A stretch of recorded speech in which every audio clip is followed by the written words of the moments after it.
From April 30th to May 1st, the Baku Initiative Group is hosting an international youth forum on the postcolonial era, bringing together young voices from 17 countries into a conversation long dominated by states, institutions, and former colonial powers. But this is no longer just about history. From Africa to the Pacific, the legacy of colonialism continues to shape political borders, economic dependency, access to resources, and even cultural identity. And now a new generation is challenging that reality, demanding not only recognition but accountability, reparations, and real influence over decision-making. In Baku, participants are debating how to strengthen international solidarity, support self-determination processes, and overcome structural barriers that still limit youth participation on the global stage. At the same time, a bigger question is emerging. What does it say about the shifting balance in global politics, where platforms like Baku are increasingly positioning themselves as hubs for dialogue on issues often sidelined elsewhere? This is Inside Politics. I'm Anastasiya Lavrina, and joining us in the studio today, a participant of this forum, Sharon Tabus, expert in international relations and law.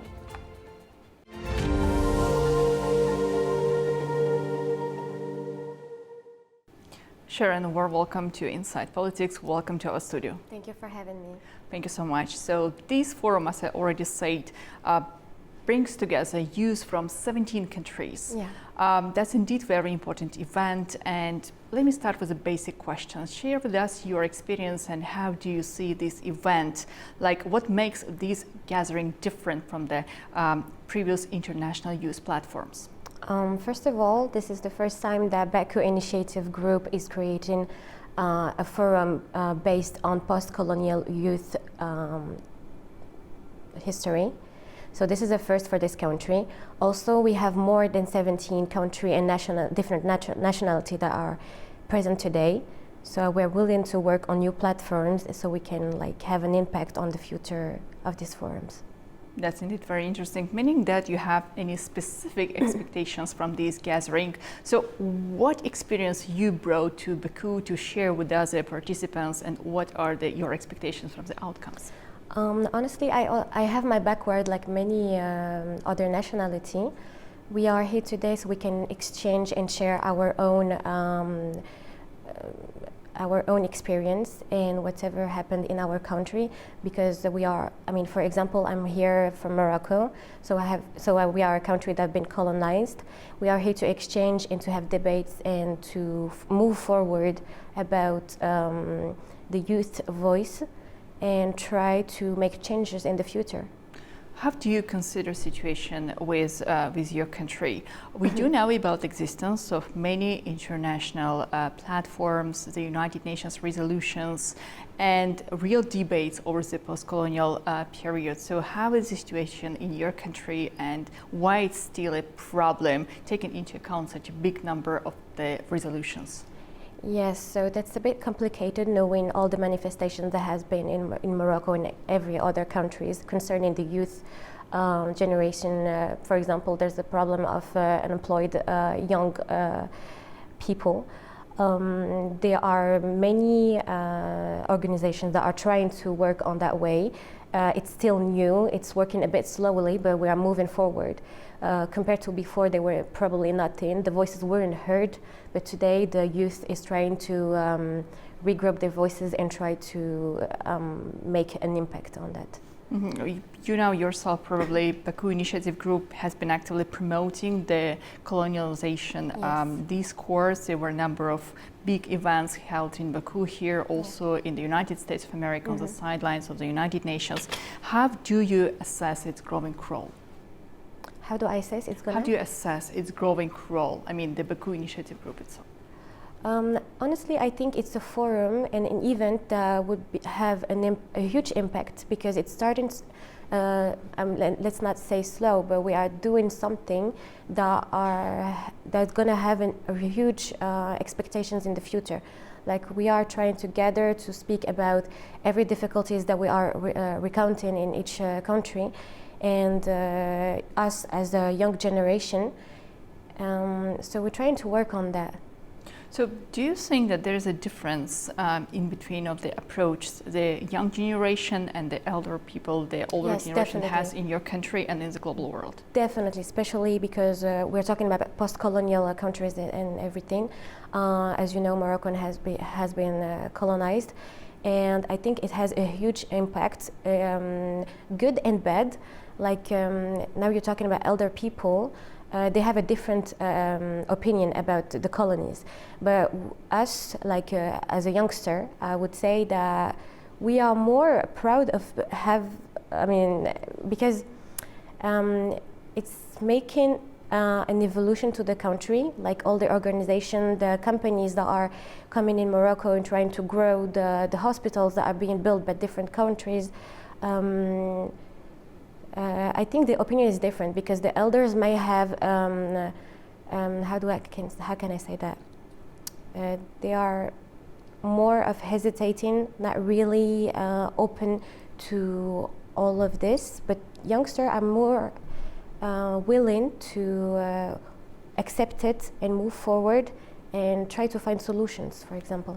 And how would you assess the role France is still playing and let's say affecting the situation in your country, if there is any kind of influence which is still present despite the fact that we are talking about the post-colonial period? Yeah, let's say that the law in Morocco is taken from French law, but of course we have the Sharia, which is because it's a Muslim country, so it's still affecting us because we're still following the same rules, the same laws and everything. Also, in Morocco we speak French and Moroccan, English of course, but it's like a double language. We have many French companies that are implementing in Morocco, still working with them. That's it. So you consider that the influence is still Yes. French influence and Morocco Yes, is still there's strong. still French influence. So creating this youth movement and having a very strong engagement with the Baku initiative platforms, what is the key goal of, let's say, the young generation in your country to achieve? What would you like to do? Like you want to raise awareness about what's happening there, the problem which is still existing, or probably there's any specific aim you're following and you're willing to, let's say, spread among the other representatives from those 17 countries? What I'm expecting from this forum and event in the Baku Initiative Group is to find solutions, to move forward, to try to, like for example, create platforms where youth can exchange of the difficulties they are encountering in their country. Also, expose everything, like to find solutions, of course. I think that before, like the older generation weren't like confident about speaking their voices, but the generation Z is more capable of talking and exposing whatever bothering them, the difficulties in the countries. Like the last manifestation that happened in Nepal, in Morocco, they tried to correlate to it and they did the same. I think that the voices are being heard. I think that since that time, they are more like, for example, now I went back to my law studies so I can move forward on my career. So I realized that, for example, in the universities of Morocco, now they are implementing forums to find jobs, to have an idea on whatever domain you want to be in. Mm-hmm. Absolutely, and we are seeing now that more global conversations now move beyond the Western centers.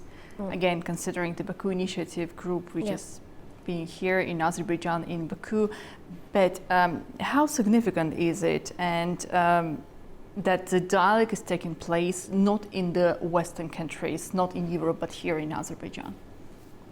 This is significant because it wasn't done in the previous forum. It's new. It has impacts because there are different nationalities and a lot of people that are present today.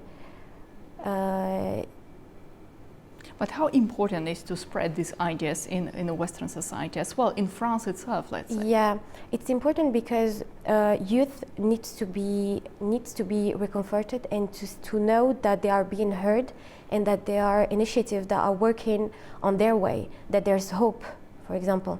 Because before, like the older generation didn't speak that much, didn't work on that, they were just like living and surviving. But today it's different because forums like this may help a lot of people and show a lot of good things and prevents from everything. Do you also work with any international organizations or the youth movements? Probably at the universities in Morocco, let's say, there are some students' networks are being established to promote these ideas. Yes, as I said previously, there's a lot more people trying to debate and find new ideas so we can evaluate. Also, I used to work in diversity, equity and inclusion, which I didn't know that existed in Morocco, but it's more and more becoming a traditional politic. For example, now they're not as biased as before, there's more opportunities, they have different interview opportunities than before. Indeed, to share their opinion with the global media channels, let's say. If youth are truly empowered in this space, let's say in your country, how might this reshape global debates on the issues like sovereignty, development and international order in the upcoming decade? Okay, so that would be a long run, honestly. But I think that participating in many forums, many organizations, trying to find new ideas. We have to be more present, honestly. Today, people are more, our generation is more connected to the internet. They are more willing to make changes. They are working on that. And I think that it's been super fast in the past 2 years. I think it's gonna be, it can only be a good thing. But as you said before, the young generation is more keen to work on this issue rather than the older generations. Yeah. What is the key reason for, let's say, old generation to have different position? So what is the key drivers for them to still support some more close integration? I think that if there's more voices of youth sharing their opinion publicly, trying to raise awareness on whatever is happening today, because let's say the older generation was restricted a little bit. They had hatred on them, but this generation is different. Like they're just willing to take whatever happened before and trying to work on it. So that's why they're more accepting it. If I'm not mistaken, your education system is quite interconnected with the French educational system. Yes, it is. It is. Is it also affect on the promotion of the ideas you are working on? Actually, yeah, it might be different. I have heard personally that many people from Morocco prefer to continue their education in the French universities, and they even have some, let's say, governmental support to have these opportunities. Do you believe that it also has its effect? Yes, it does. That's one point why colonization is still existing and still correlated to that, because even in Morocco there's still like contracts with the other countries to send their best students so they can have a better education out of the country. That's why it's still, that's a point where we can say that it's still affecting the country. But generally, usually the students are willing to go to another country so they can have a better education, better opportunities. Because as you know, in Morocco, like it's growing now, there are new implementation of companies and organizations and many different things, but it's still slow. But that's why the students in Morocco, when they go abroad, they think it's going to be different. And it is different. I myself grew up in Morocco and went out of the country. I've been in French schools in Morocco. The French system in Morocco is different than the Moroccan one. I think, yeah. I think that we have to have more people to go to university, to raise awareness about different domains and open the eyes on different platforms in Morocco. Well, now you have, I guess, enough people in your team who are willing to work on this idea. But Yes. for the future, after some time, what kind of support you may need from the government, let's say, from the international institutions to make your voice even more loud, more visible presence in the global agenda? Honestly, I think more forums, more professionals that are willing to work on that matter. Organizations that are in Morocco have to take this in a serious matter, because we are the generation of the future. We have to be more expertise. We have to have an expertise in this, and of course we would need someone that has more experience than us, but is willing at the same time to encourage our voice, our opinions and idea, and to move forward, not to do the same mistake as before. And so I think mostly it's going to be just organizations, forums, public devices that can help us to have an access to everything and create more opportunities again. Meaning that now you have indeed a very good chance to meet new people from those 17 countries who are being presented here in Baku. Create something. Yeah. Absolutely. So, Sharon, thank you. Thank you so much for your time. Thank you for joining our program. Thank you for having me. Wish you good luck. Thank you. As young voices push for a greater role in shaping post-colonial realities, the real test will be whether these ideas move beyond forums and declarations into policy, action, and measurable change.